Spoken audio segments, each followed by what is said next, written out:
boy, I'm about to piss a lot of gamers off with this one. A Link to the Past is old. There is so much that I love about this video game. And then there's some things that I don't so much love about this video game, and a lot of those issues stem from the fact that this game came out in 1991. Let it be said that I've never played any classic 2D Zelda games. I was raised on Ocarina of Time on up, so this would be my first classic 2D Zelda game I've actually played. For some reason, I've never really been inclined to play these classic Zelda games despite how praised they are. In my head, I think, why go back to the classics when I've got Tears of the Kingdom? Well, you might like it. I really like Link to the Past, but it is old. A Link to the Past came out at a weird time when gamers didn't really know what The Legend of Zelda was. You've got Zelda 1, which is just a classic adventure game, which I've never played. And then you have Zelda 2, which I still haven't played, but I've heard. So yeah, what the hell is a Zelda game? Well, if you've played any Zelda games that have came after A Link to the Past, A Link to the Past is what a Zelda game is. This is the game that cemented what The Legend of Zelda is, and goddamn am I happy it did. No shade against side-scrollers, but the Zelda format we've had since 1991 is incredible. In A Link to the Past, you're thrown right into it. Your goal is to stop the evil wizard, save the princess, and save the day, as per usual in most Zelda games. As soon as you step into the world of Hyrule, you see how colorful and vibrant and how much personality this world has. And these graphics have aged like a fine wine. Beautiful. Plus, you get treated with such a banger of a song. There's so many classic Zelda songs that come from A Link to the Past, and it feels great to finally play the game that these songs initially came from. Right from the beginning, I wanted to see how much of the world I could explore before I would get stuck behind a locked door where I would need an item or key to get through.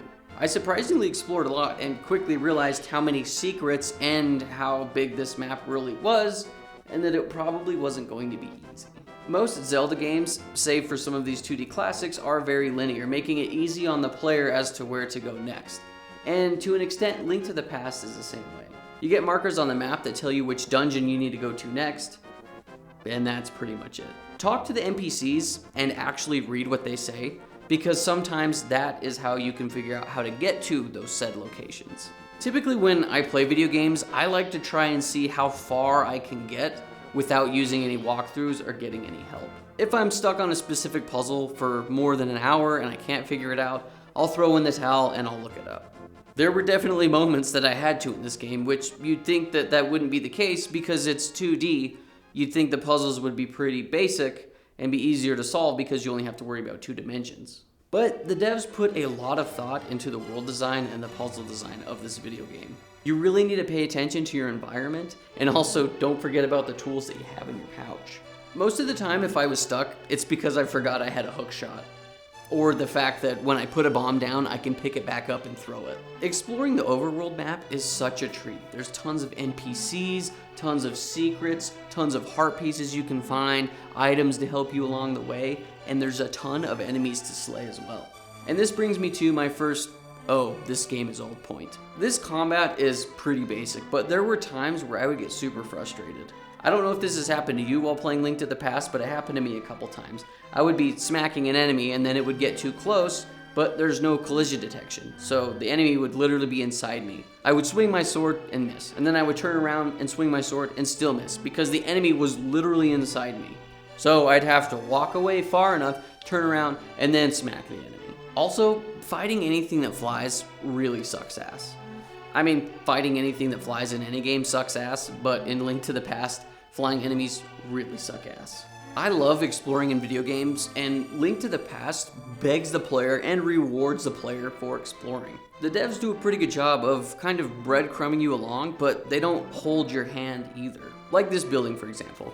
I walk inside and I see this table that is blocking me from getting to the back, but I do see a door in the back. So what do? I walk outside, I walk around to the back of the house, and I walk through the door. Even though I couldn't see it, I knew it was there because I had previously seen it when I was inside the house. Now, the biggest brain play that Nintendo made with this game is the overworld is so much fun to explore.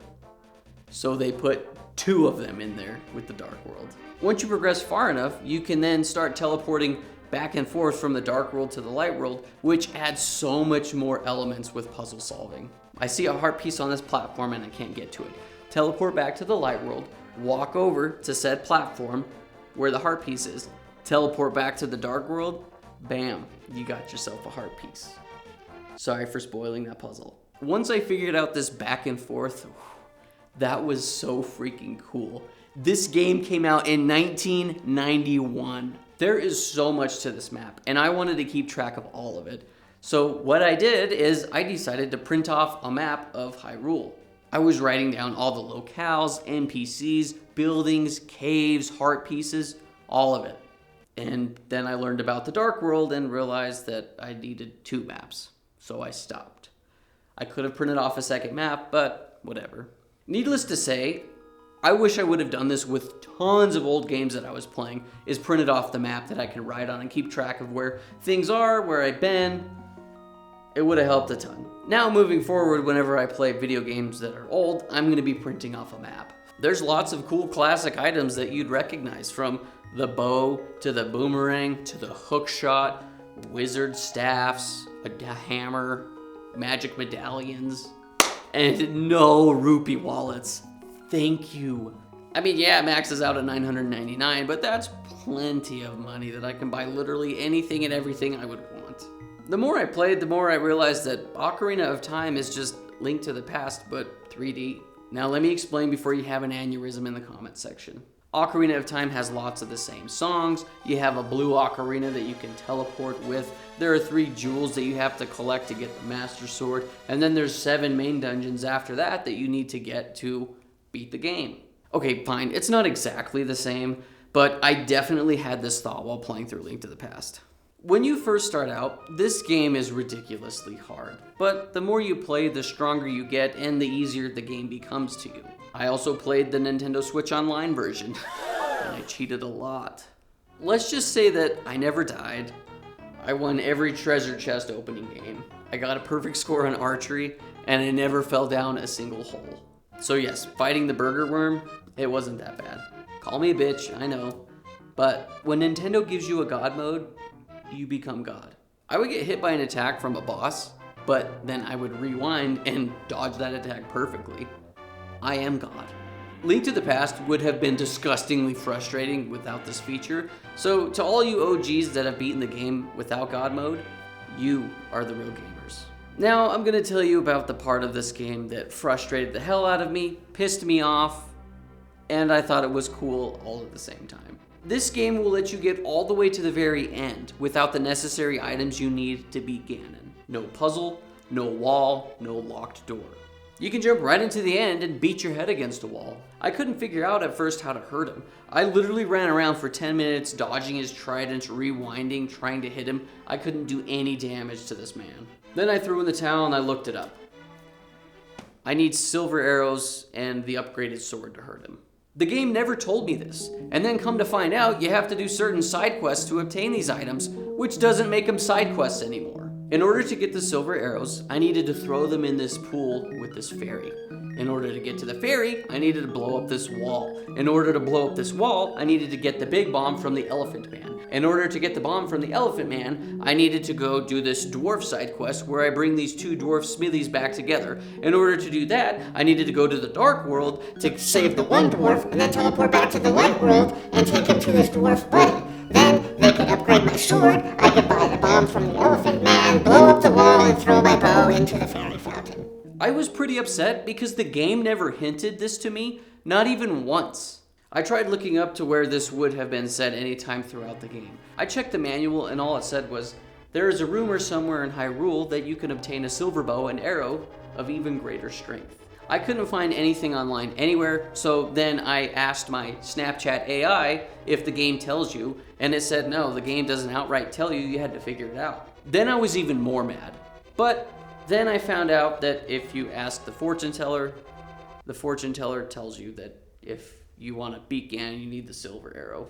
So it does tell you that you need the silver arrows to beat Ganon, but it was just a rough play session for me.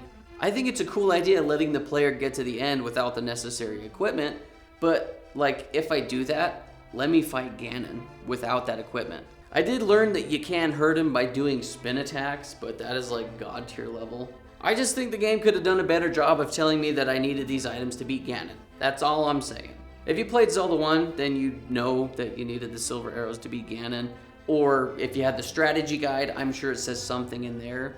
But why not like make it an item that I find in the last dungeon leading up to Ganon? Or have Zelda tell me that I need silver arrows to beat Ganon. Maybe she did tell me and I just don't remember reading it. Am I being a little baby about this? Probably. Also, Link never goes to the past. What the f***'s up with that? In conclusion, Link to the Past is awesome. Yes, it's old.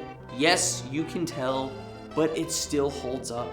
The graphics have aged well, and so is the gameplay. When I said that Link to the Past is what Zelda is, I wasn't kidding. Every Zelda game that has come after this has taken elements from A Link to the Past. Nintendo really hit it out of the park with this one, setting a precedent for adventure games and solidifying what a Zelda game is. This game is tough, but with the power of the internet and Nintendo Switch Online, there's no enemy that is too hard or puzzle that is too tough to solve. Thanks for watching. Keep playing.